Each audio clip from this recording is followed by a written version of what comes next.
फिर दास ने सोचा था कि ये महर्षि दानंद जो है ये वेदों का विद्वान समझा जाता है, और सत्यार प्रकाश के बारे में हम भी सुना करते थे कि इन्होंने वेदों को ही सरल करके इसमें लिखा है, उसका ज्ञान है। तो दास ने फिर सत्यार प्रकाश इस चाव से पढ़ा था कि अगर इसमें समर्थन मिल जाए तो यहाँ के लोग इसको बहुत मानते हैं और ये भी और ज्यादा सहयोगी होगा भगवान को भगवान मनाने में।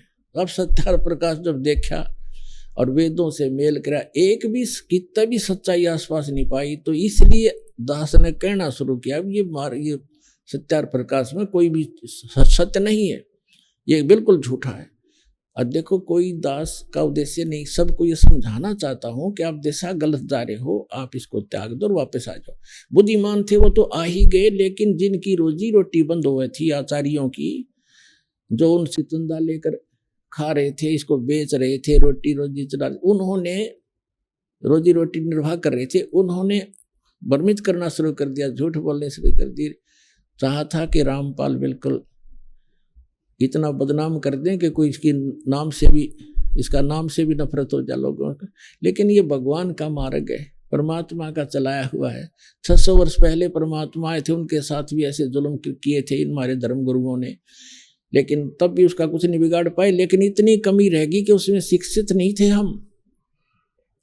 हम शिक्षित ना थे, इसलिए भगवान यही ज्ञान सुनाया करते जो दास आपको आज सुना रहा है।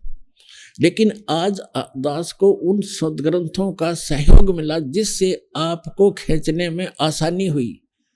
अन्यथा आपको जो दास बता रहा था कि 6 सुख होने के बाद एक ही सुख नहीं हुआ जो जिसको वो चाह रहा था, और जो भगवान उसे देना नहीं चाह रहा था उससे ही भाग गया।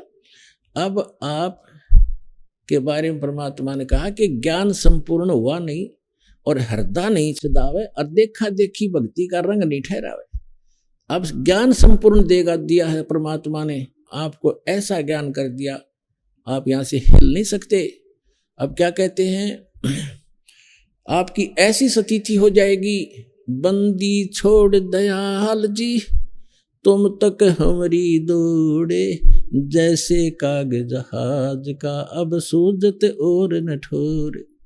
समुद्र के अंदर काग बैठ कर चले जाते हैं जहाज के ऊपर, सैकड़ों 200 किलोमीटर जाने के बाद जहाज के चालक पहले समय में ये निरीक्षण किया करते थे कि कहीं तुम्हारा दिशा सूचक डिस्टर्ब तो नहीं हो गया किसी चुंबकीय चट्टान के कारण।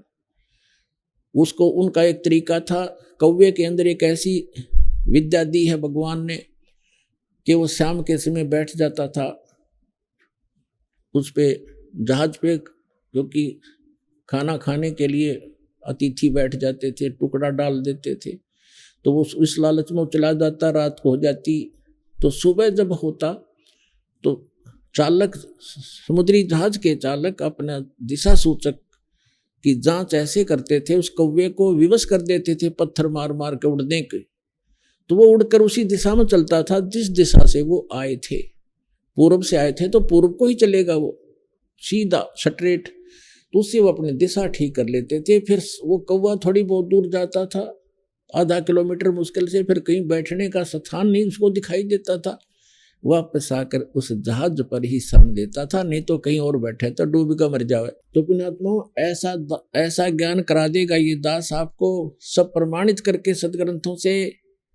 आप उस जहाज के काग की तरफ, कौवे की तरह, आपको पृथ्वी पर कोई ठिकाना दिखाई नहीं देगा सतलोक आश्रम बरवाला के सिवाय, तो आपका जीवन बचावे, आपका मोक्ष करावे।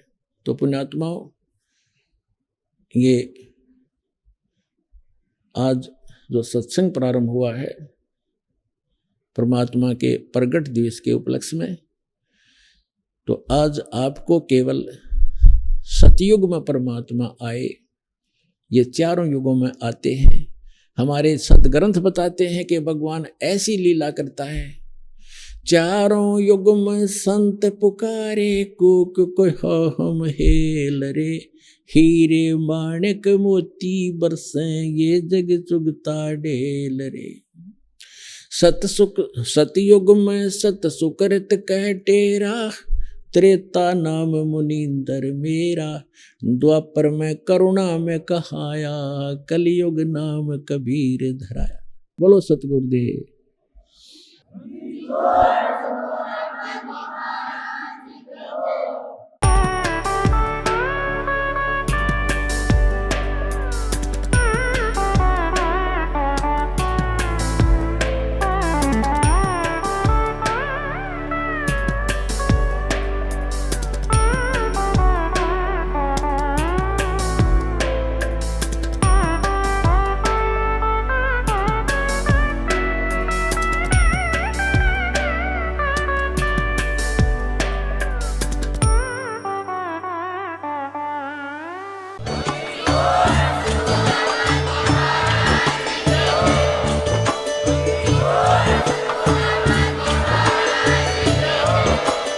आप सुन रहे थे जगत गुरु तत्वदर्शी संत रामपाल जी महाराज जी के मंगल प्रवचन। अधिक जानकारी के लिए विजिट कीजिए हमारी वेबसाइट www.jagatgururampalji.org।